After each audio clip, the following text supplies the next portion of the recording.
The SpongeBob SquarePants movie, a novelization of the hit movie.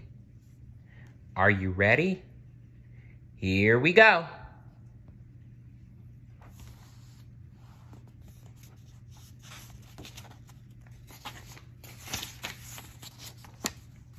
Chapter 1. We begin our story under calm blue waters near the beautiful green island of Bikini Atoll. Beneath those tropical seas, we find the town of Bikini Bottom, a peaceful place where everyone is happy and... Wait a minute. Hold your seahorses. Things were usually happy in Bikini Bottom, but on this day, there was panic in the streets. Sirens wailed and frightened fish swam in all directions. Police helicopters buzzed over the town and squad cars blocked the intersections. The situation was so bad that classes at the School of Fish were canceled. In front of the Krusty Krab restaurant, a crowd had gathered. Mr. Krabs, the owner, was talking to reporters. They clustered around, waving microphones under his nose and pressing cameras into his face. "Can you tell us what's happening, Mr. Krabs?" asked a young reporter for the Daily Clam. "Wait, please, settle down," said Mr. Krabs, waving his claws. "One question at a time, please. One at a time."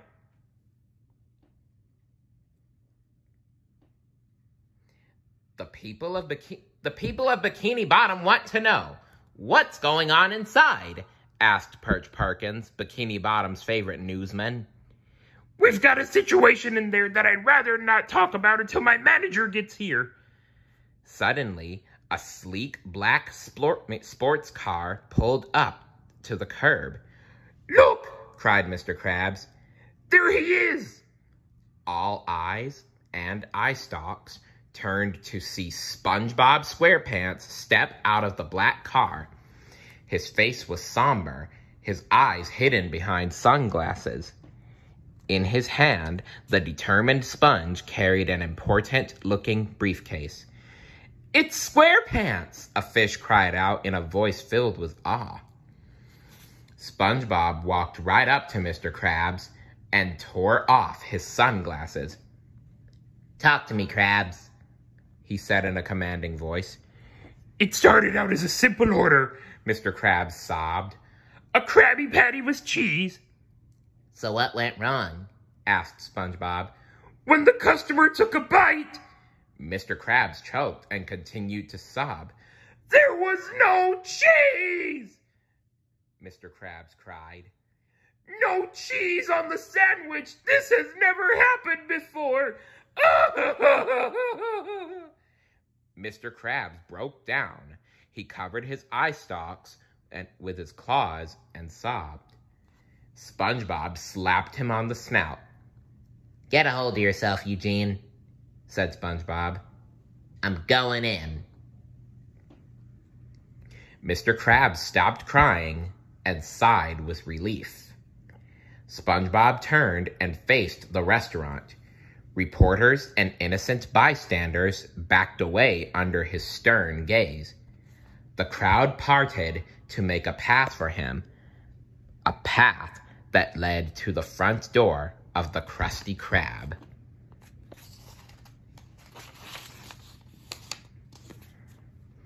SpongeBob boldly entered the restaurant.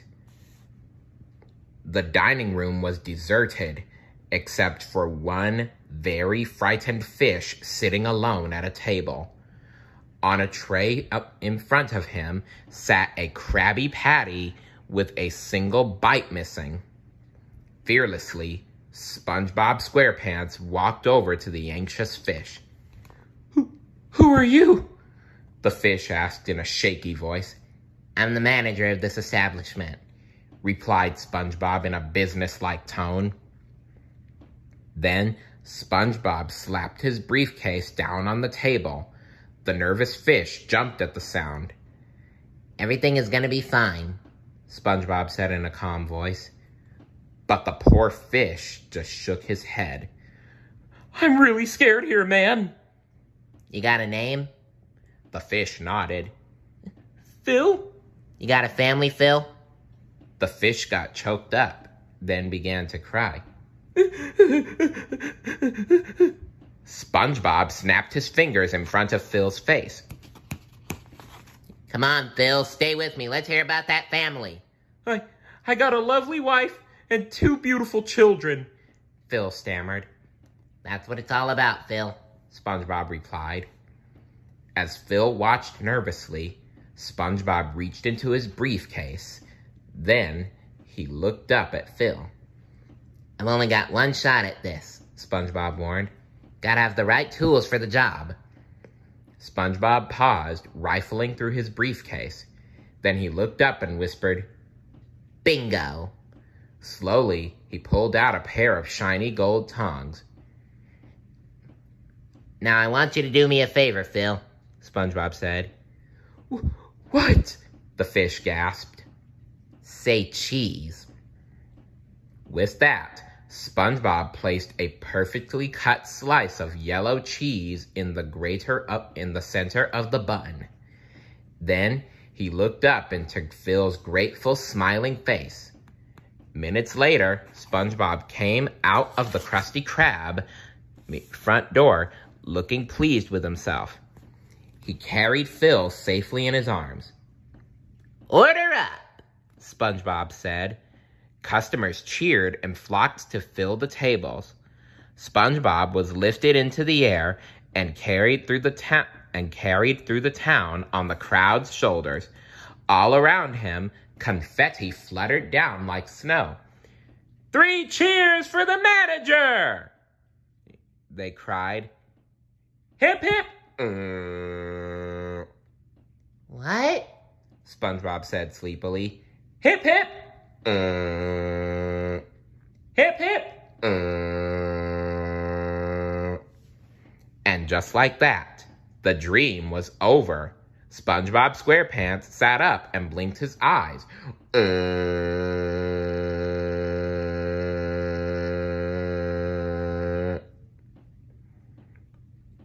He turned off his alarm clock before it honked again. Hooray! SpongeBob cried, throwing off his blanket. Gary, I had that dream again. And it's finally gonna come true. Today! He raced over to the calendar. Sorry about this calendar, SpongeBob said as he tore away yesterday's page. The date underneath on the calendar read March 7th. SpongeBob stepped back and admired the calendar. Today is the grand opening ceremony of the Krusty Krab 2, where Mr. Krabs is going to announce the new manager. Meow, said Gary, and the little snail slid over to SpongeBob's side. Who's it gonna be, Gary? Said SpongeBob. Then he got an idea. I know.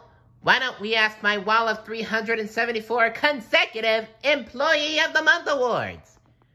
SpongeBob SquarePants! Yelled all 374 pictures of SpongeBob on the wall.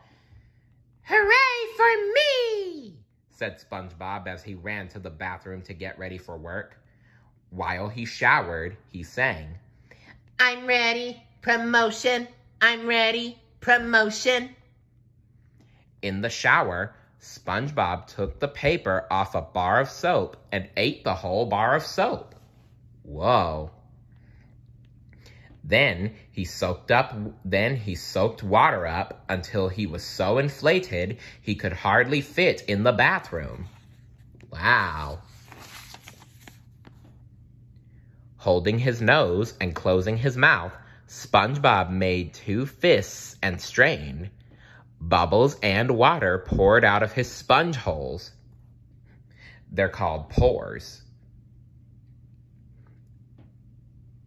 Soon, SpongeBob was back to normal size and clean as a whistle. Still thrilled about his soon-to-be promotion, SpongeBob danced over to the closet He searched until he found the perfect square pants for this special day, the same square shorts and shirt he always wore. When he was dressed, SpongeBob ran back to the bathroom. He pulled down the brush and squeezed the tube of toothpaste. SpongeBob brushed his teeth, then his ears, then his eyeballs, until they sparkled. SpongeBob admired his reflection in the mirror. Cleanliness is next to managerliness, he declared. Then the happy sponge gave little Gary his breakfast and skipped off to work. As he went, SpongeBob was still singing, I'm ready, promotion, doopy-ba. I'm ready, promotion. He sang until he got to Squidward's house, right next door. Without bothering to knock, SpongeBob opened the door and walked right in. Stay tuned for Chapter 2. See you later. Bye.